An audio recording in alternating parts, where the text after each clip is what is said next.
Assalamualaikum warahmatullahi wabarakatuh. Perkenalkan, saya M. Sandri Nurwijayanto dengan NIM 2351888 SP 23082. Pada video ini, saya akan membahas penerapan semantik segmentation berbasis deep learning untuk mengekstraksi area penambangan dari peta topografi menggunakan ArcGIS Pro. Sebelum masuk ke pembahasan, mari kita pahami terlebih dahulu konsep dasarnya.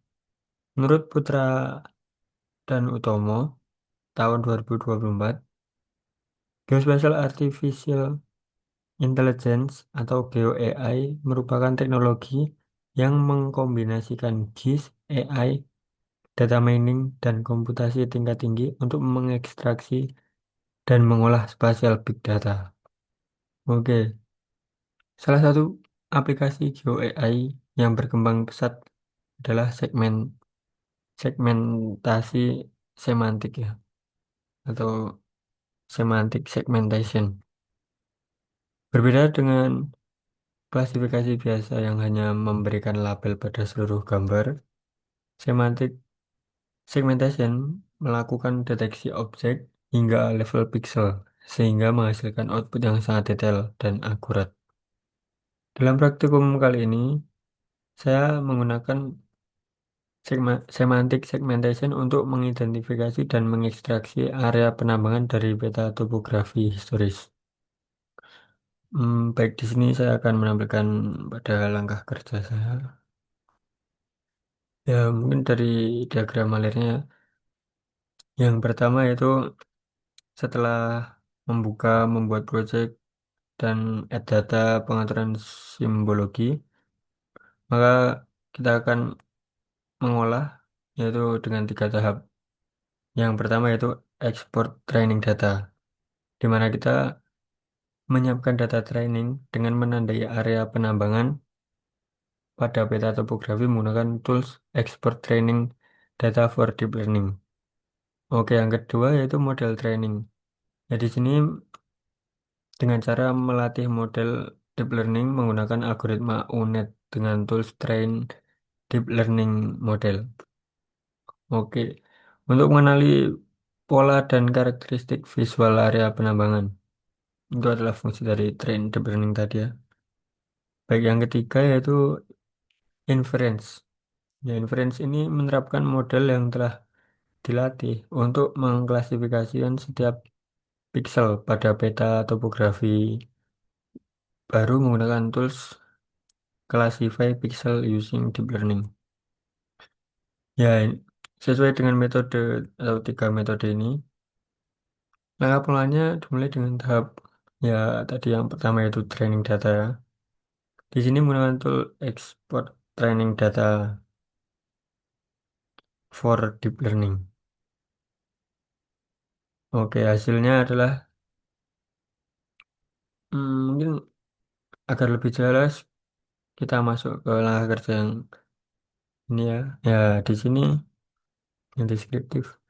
Di sini export training data mengisi parameter seperti input raster dengan data topografi, lalu output untuk menyimpan dan mengatur input raster or table ini, lalu mengatur class value yang lebih parameternya seperti ini, dan mengatur cell size yang penting, yaitu menggunakan maximum of inputs.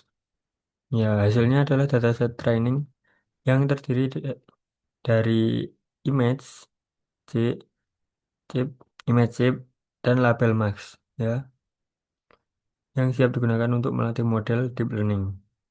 Mungkin seperti ini kurang lebih nantinya. Oke, tahap kedua yaitu training model menggunakan tools training deep learning model ya. Yang mengisi parameternya kurang lebih seperti ini ya.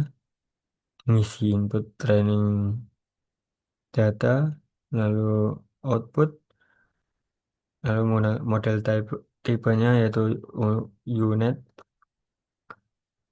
Oke, kurang lebih seperti ini. Pengaturan advance ini sesuai dengan kondisi laptopnya atau hardware-nya ya. Dalam mengatur prosesornya yaitu GPU 0 kalau menggunakan laptop saya atau hardware saya.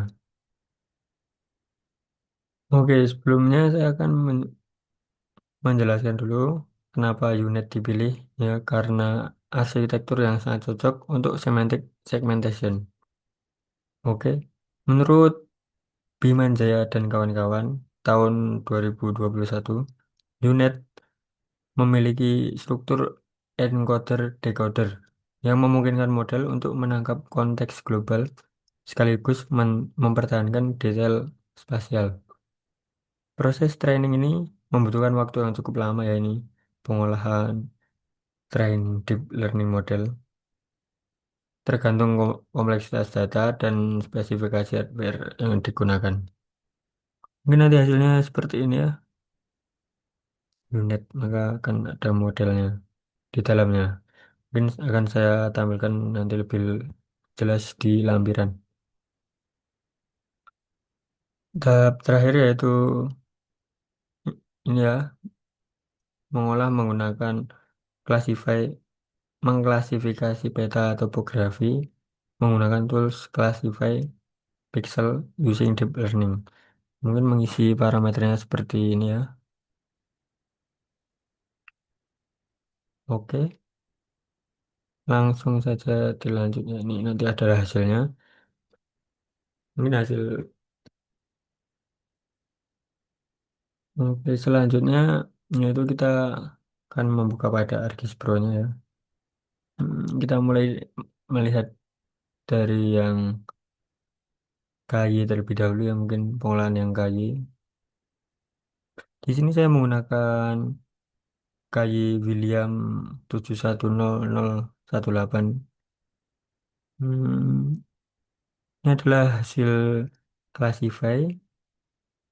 Apabila kita hidupkan, ya ini sebelum diolah ya agar lebih jelas. Mungkin seperti ini ya hasilnya, cukup detail.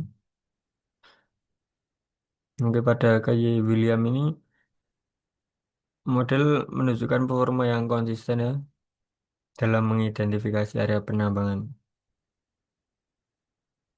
Oke, lalu kita lanjut menampilkan yang kedua yaitu yang OH.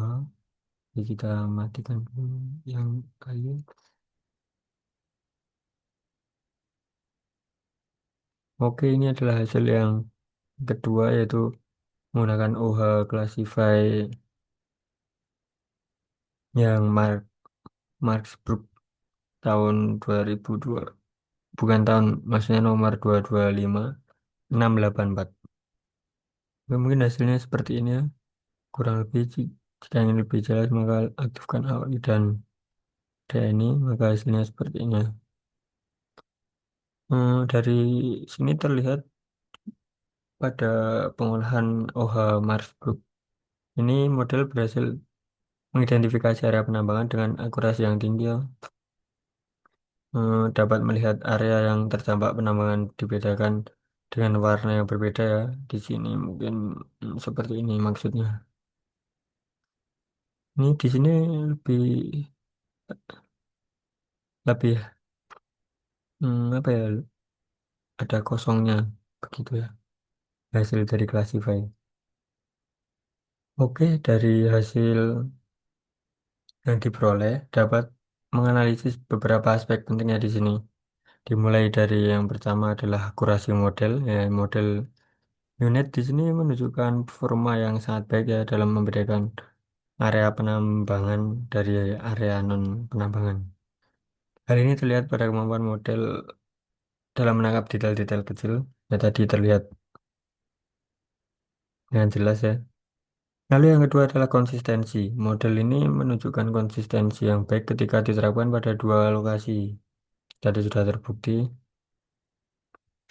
menunjukkan bahwa model tidak overfitting ya tadi pada training datanya. Lalu yang terakhir, yang ketiga adalah detail spasialnya. Hasil segmentasi menunjukkan detail yang sangat baik hingga level pixel ya tadi sudah terlihat jelas, memungkinkan ekstraksi area penambangan yang presisi jika dilakukan lebih lanjut.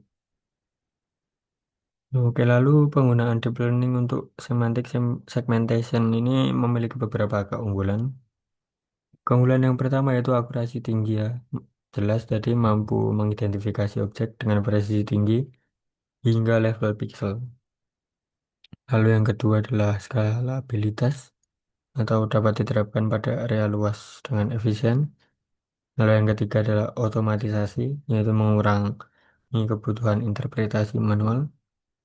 Dan yang terakhir yang keempat adalah konsistensi tadi sudah disebutkan juga, yaitu memberikan hasil yang konsisten pada dataset. Mungkin aplikasi yang praktis dari teknologi ini sangat luas ya, mulai dari monitoring lingkungan, perencanaan tata ruang, hingga nanti analisis dampak industrial. Mungkin yang harus diperhatikan atau tantangan pada pengolahan ini yaitu yang pertama, kualitas training data jelas. Karena hasil model ini sangat bergantung pada kualitas dan representativitas training data. Lalu yang kedua adalah komputasi resource, membutuhkan spesifikasi hardware yang memadai jelas. Lalu yang terakhir adalah parameter tuning, perlu eksperimen untuk mendapatkan parameter yang optimal. Mungkin yang saya juga akan menampilkan lampirannya ya, kurang lebih lampirannya seperti ini. Tampilan pada file ya, mungkin topo chip, ya, topo chip di sini ya ini berisi image, ya, image, label dan lain-lain. Lalu pada model sini ada model ini yang mungkin bisa kita lihat di sini juga. Oke, model saya ini hmm, memiliki akurasi bagus ini. Kurang lebih hasil modelnya seperti ini ya. Oke, lalu perbandingannya. Mungkin demikian pembahasan praktikum semantik segmentation berbasis deep learning untuk ekstraksi area penambangan. Hmm, Terima kasih telah menyaksikan video ini. Semoga bermanfaat untuk pemahaman konsep dan implementasi semantik segmentation dalam konteks geospasial untuk pengolahan lebih lanjut mungkin. Oke, mungkin itu saja. Mohon maaf jika banyak salahnya. Terima kasih. Wassalamualaikum warahmatullahi wabarakatuh.